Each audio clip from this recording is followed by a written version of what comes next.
In Japan, the secret to perfect hair is all in the simple daily rituals, and some of these we might actually be doing, but we just need a little refining. Recently, I experienced all this myself at Masa Kanai, which is one of the top Japanese salons in New York City, and I'm going to share everything I learned with you today. So if you want to keep learning about everything hair, beauty, please subscribe, and let's dive in. Scalp first mindset. In Japan, hair care is less about the hair itself, but very much focused on the health of our scalp because they know that healthy hair really starts with a healthy root. And this is what actually forms the foundation of the head spas. And head spas have been around in Japan for so long, like decades, and you can find them spread all over the cities. So I learned they really care about cleansing and using the right techniques, the right products, and with the right frequency. This is Ritsuko. She's a certified scalp specialist and trichologist for more than 30 years, and she's been the leader in educating Japanese scalp rituals on so many publications. And fun fact, the Masa Kanai Head Spa was one of the first head spas to even open in New York City, way before scalp health and hair health was even a thing. She's worked on thousands of clients and scalps, and of course, I had questions. I was curious about what issues she sees most in her clients. For example, frequency. Is it okay wash every day? You thought it's dry because you see something white stuff on your hair. So, maybe I should not wash. But actually, that's not a dry, and then it was oil buildup, and then make it even worse. So you need to actually wash more, cleanse out, and then create the clean, moisturized, and then good, scalp environment. So then the microbiome start balancing. So if you have any itchiness, dryness, dandruff, oily, it smells, then normally what's happening here is that she said you're not cleansing enough. There is a two type of shampoo made for scalp care and then hair care. And then most of people just pick for hair care shampoo. And it doesn't really treat the scalp. Of course, it's cleanse your scalp. But sometimes the ingredients in the shampoo is too heavy and then create the residue on the scalp, and then that's causing a problem. So the dryness could either be caused by an overly harsh kind of formula of shampoo, or you're just shampooing too many times a day. So maybe you go to the gym or you go running, and then it's just completely like drying that skin and the microbiome out. So what you want to do is either switch to a more gentle shampoo or try shampoo every other day and then see how that works. So sometimes what they believing, and then actually what you need, the daily care is a little different. That's creating those gap causing the problem. I 1000% agree with everything she said. I wish I met her earlier because, like I said before, I faced horrendous dandruff, which is seborrheic dermatitis, and that's actually like a fungal infection on the scalp because your microbiome is all sorts of messed up. Like, I used to be able to pick like big pieces of flakes off my scalp, and then it would start oozing like pus, and then it would scab over, and I was like, oh my gosh, is this just my life? This was the era where I was listening to all those like magazines, and like people tell you, oh, it's better for your scalp if you leave 2-3 days, in between washes, it's better for your hair. But for my scalp, my oily scalp, that was just the worst thing to do. Bacteria was building up, sebum was building up, it was blocking my follicles, it was causing hair thinning. Almost 2 decades of bad dandruff just completely reversed. And all I did was start shampooing every day with a gentle shampoo. Double cleansing also really helped. You might think you're looking for a strong medicated shampoo to help fix all these issues, but with the right daily habit, I didn't even have to use those things. It was actually gentle was best, which brings up a really interesting kind of observation. You might not have realized, but there's actually 2 different types of shampoos. Shampoos that are for your scalp and shampoos that are for your hair. So I just put this very kind of simple comparison, not to say that Western or Asian shampoos are better or worse. They're just completely for different functional things. But knowing this can make it easier to find the right shampoo for you. And the ones they were using on me is actually the one I talked about in my best of shampoos. They treat so many different scalps and hair types, and seeing all the issues, they actually developed this shampoo to help with that gentle calming of the scalp. Honestly, every scalp type will enjoy this type of shampoo. It is nourishing and softening and is perfect for that daily wash. And if you look at the ingredients like we've been talking about, it's pretty much skincare. So there's matcha or green tea from Uji, Japan, which is the place where the best like matcha green tea is sourced from. And that just soothes and calms. There's also ume, which is plum, and that actually helps to balance the pH on our scalp. So it keeps the microbiome healthy, and it's also very refreshing and light. And then there's Job's Tears, which is barley, which we drink. So, you know, everything with like Asian ingredients is all about inside out. Then what's interesting is that you'll see the cleansing agents are also really gentle. So there's amino acid surfactants, which will cleanse without disrupting and stripping that skin barrier. So you don't have to worry that it's going to be squeaky clean and too dry and cause kind of itchiness. And there's also hydrolyzed silk and hydrolyzed collagen. These are very different to like a shampoo like this, which I also love, but it's super clarifying. I would not use this every day because it would completely obliterate all the oils from my scalp, cause irritation, and because it's just too drying and it's too strong to be used every day. There's a function for every type of shampoo. Neither is good or bad, but you just want to find gentle is best if you have any scalp irritation so that you can wash every day. Another one that I love that I've been talking about for ages is this, the O2 Scalp Water Shampoo. Everything in here is also almost like a toner for your head, and so it's very gentle, cleanses just enough to be used every day. All right, moving on to proper hair conditioning. Conditioning seems pretty straightforward, right? You condition from the mids to the lengths, avoid the root. But I realized I might be oversimplifying it because Ritsuko shared a tip with us. Apply the treatment and then using the finger to massage and penetrate really well. And then sometimes it twist it so it's more goes inside of the hair. And this is something that's going to give your hair less frizz and give you the smoothest results post-shower. And she also does this in sections so that every section is nicely cared for. After the washing, you want to keep all the hard work from washing and conditioning, and you never want to rub the hair. Just firmly press the water out. And this will keep the cuticles from becoming too frayed and frizzy post-shower. So that's a big frizz tip. Okay guys, so we're definitely not done yet. Meet Tsukasa. He is the Master Stylist at Masa Kanai. Master Stylist isn't just a title here. It literally means that this person needs to have at least 15 or more years of experience. They're the creme de la creme. So I'm going to talk about Asian hair, thin hair, thick hair, and curly hair. For Asian hair, like mine, which is medium to thick, it's very flat and straight. I can feel it's definitely straight. So that's why you need some movement and layers. No one length. It's gonna be so boring. And the best way to do this, he said, is to create a really natural rounded profile at the back, adding long layers to lift and feel lighter, and then face framing pieces around the face. What we shouldn't do is blunt one length cuts. And that brought me back because like my whole life I had one straight cut. Like if it was my parents, one straight cut. If straight, it's not the movement your hair. The round shape more easy to control by yourself also.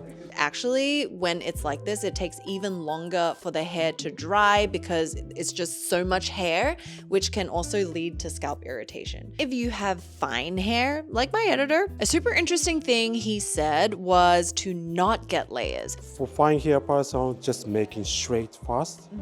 And only on the crown, making some layers. If you cut layers, it will lift up and be fluffy and very easily frizzy and uncontrollable. So what he suggested was to have mostly the same length. Just on the crown, making some layer, like thick, heavy bottom and light little bit texturized.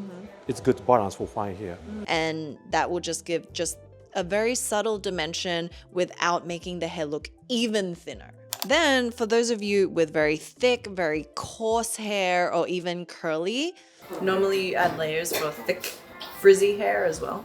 Yeah, but you know, so many styles. It's especially in New York, so.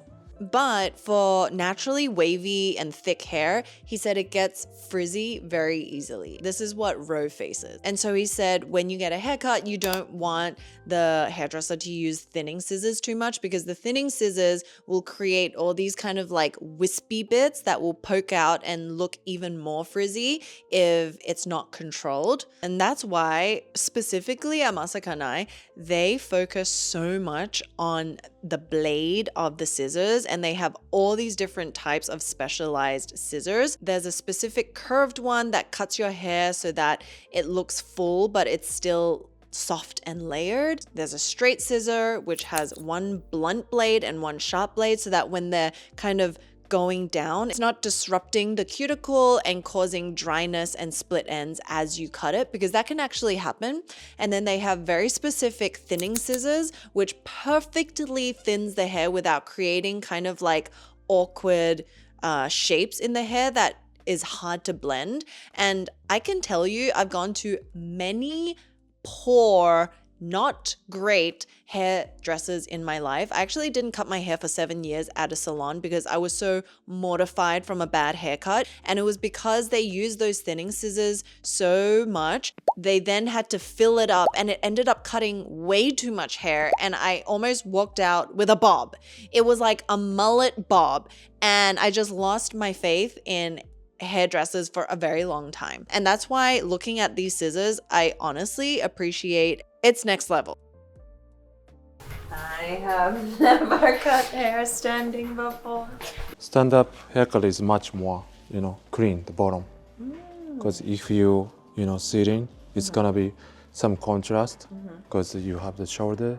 So I should have good posture. Yes.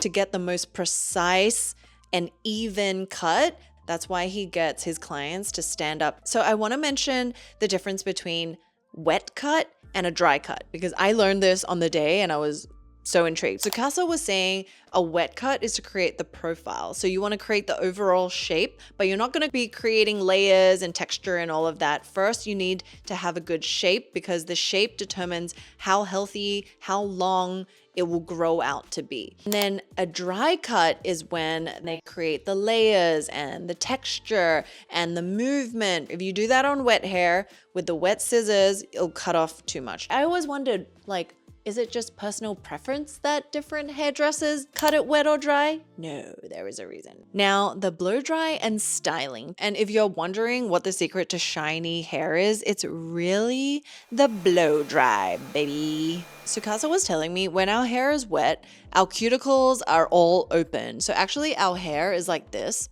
And on the top, there's these little kind of like leaves. And when they're wet, they fray out. And that's actually what makes our hair look frizzy. So what we want to do with blow drying and with brushing is actually to comb those leaves to lie flat. So when he's blow drying my hair, you're essentially just laying those cuticles flat again, blow drying it all in one direction for the best look. Then for blow drying with a round brush, he said just rough dry it around 80% dry and then start using the brush. Because if you use the brush too early, it's going to take forever. Your hand is going to be so tired. You're going to probably dry out your hair more because of so much heat. For volume, a tip is to use 2 rollers, one on the crown and one for the front, and you just let it set. And actually, the biggest tip he shared was to find rollers with the aluminum, or it's like a metal that's in the roller, because the metal will heat up quickly and also cool down really quickly, which sets the hair, makes it shiny, and keeps the volume. This was huge for me.